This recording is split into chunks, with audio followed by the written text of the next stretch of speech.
Let's mike news at 8।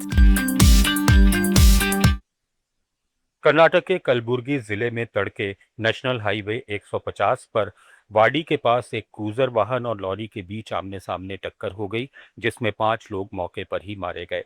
घटना निलाद हल्ला के पास हुई, जब यादगीर से वाडी की ओर जा रहा क्रूजर एक गुजरात से चेन्नई जा रही लॉरी से टकरा गया। टक्कर इतनी जोरदार थी कि क्रूजर पूरी तरह क्षतिग्रस्त हो गया। लॉरी चालक मौके से भाग निकला। सभी मृतक एक ही गांव इंगलागी के निवासी थे और एक ही परिवार से थे। जिला प्रशासन ने पीड़ित परिवारों को सहायता देने का आश्वासन दिया है। मणिपुर में सुरक्षा बलों और पुलिस ने अलग अलग इलाकों में 2 गिरफ्तारियां की हैं। थौबल जिले के खोंगजोम इलाके में सुरक्षा बलों ने एक सक्रिय आतंकवादी को पकड़ा और छापेमारी में एक एसएमजी कार्बाइन, 4 बोल्ट एक्शन राइफलें, 2 पिस्तौलें, हैंड ग्रेनेड और अन्य हथियार बारूद बरामद किए।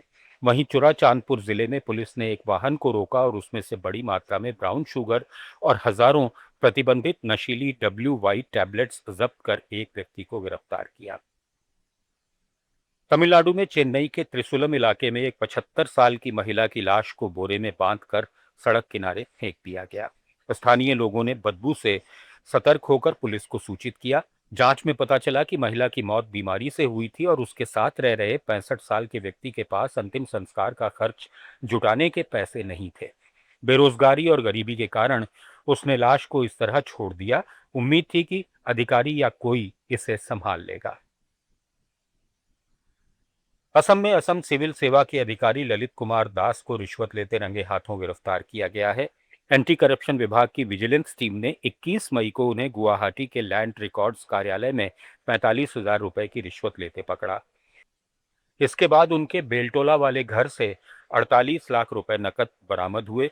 22 मई को क्वींस गार्डन रानी बागान वाले दूसरे घर पर छापा मारकर 1 करोड़ 18 लाख रुपए नकद और जमीन संबंधी दस्तावेज जब्त किए गए। आज अधिकारी अभी इन दस्तावेजों की जांच में जुटे हैं। प्रिवेंशन ऑफ करप्शन एक्ट के तहत मामला दर्ज किया गया है।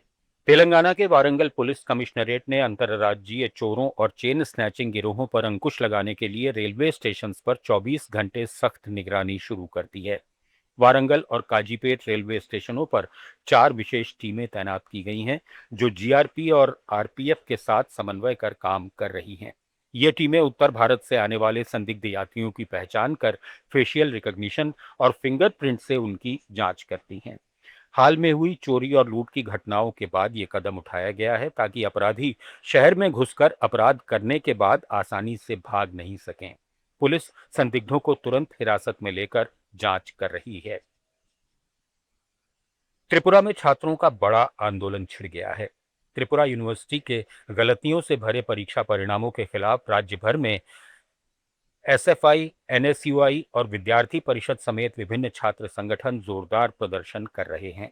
छात्रों का आरोप है कि कई विद्यार्थियों को, जिन्होंने परीक्षा दी थी, उन्हें गैर हाजिर दिखाया गया, अचानक बैकलॉग लगा दिया गया या नतीजे ही वेबसाइट पर नहीं मिले। आंदोलनकारियों ने अगरतला के महिला कॉलेज के सामने प्रदर्शन किया और विश्वविद्यालय के कुलपति डॉक्टर श्यामल दास का पुतला फूंका। छात्रों ने कुलपति और परीक्षा नियंत्रक पर लापरवाही का आरोप लगाया। यूनिवर्सिटी ने तकनीकी समस्या और स्टाफ की कमी मानी है, लेकिन अभी तक कोई ठोस समाधान नहीं दिया है। छात्रों में गुस्सा बढ़ रहा है और आगे बड़े आंदोलन की चेतावनी दी गई है।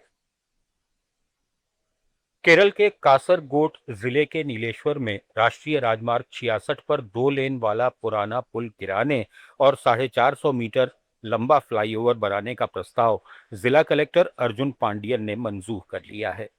61 दिन तक चले लगातार जन आंदोलन के बाद कलेक्टर ने विशेषज्ञ समिति की रिपोर्ट के आधार पर राज्य सरकार को तत्काल सिफारिश भेजी है।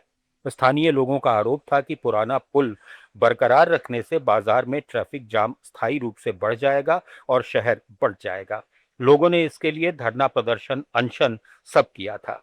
अब सरकार इस प्रस्ताव पर अंतिम फैसला करेगी। न्यूज एट 8 में फिलहाल इतना ही।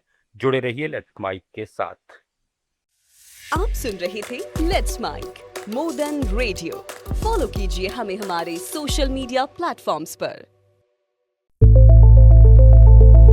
It's time for news. It's time for more than radio. Presenting the